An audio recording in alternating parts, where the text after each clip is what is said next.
to rozdiel proste, sraz kamarátov, ktorí sú odo mňa úplne od malička. Ja poznám Adama Tibora, úplne som malý kokot, víš.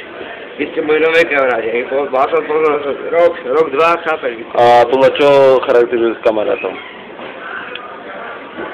Že ťa môže takto natáčať, ako na podcastu? Natáčam ako mne. Mám z toho nejaký ten... Priebeš mi? Priebeš mi? Počkaj, môžeš si zobrať svoje pivo. Teraz sa zase kukota, ok? Ja sa neviem zvláštiť, ok? Dáme to video. Ja sa neviem zvláštiť, viem, že je kukota, ok? Ja mám rád bitky, ok? Ja sa rád chodím. A nehovor o bitkách. Hovoríme o kamarátstve, nie o bitkách. Počujete, ja mám rád do piče. Čiže ja sa že mám rád, lebo by mi dávno pripičil. Čo? Že by si mi dávno pripičil. Nie, máš pred mnou rešpekt. To je pravda. Tak ho pred Zdenom. Zdeno? Jebe. Pozri, požiadam. Myslíš, že ja mám pekný rešpekt, mane? Máš. Pekný.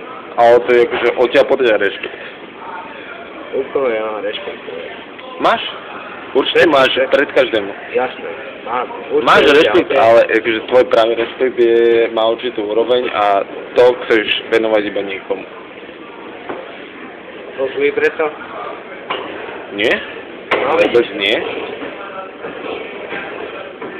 Dá povestné? Počkaj.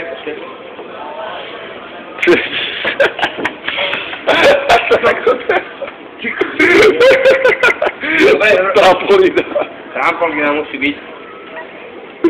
Super. To je to všetko? Nie? Myslíš, že to chceš ešte niečo povedať? Si veď, jo. Ja povedal.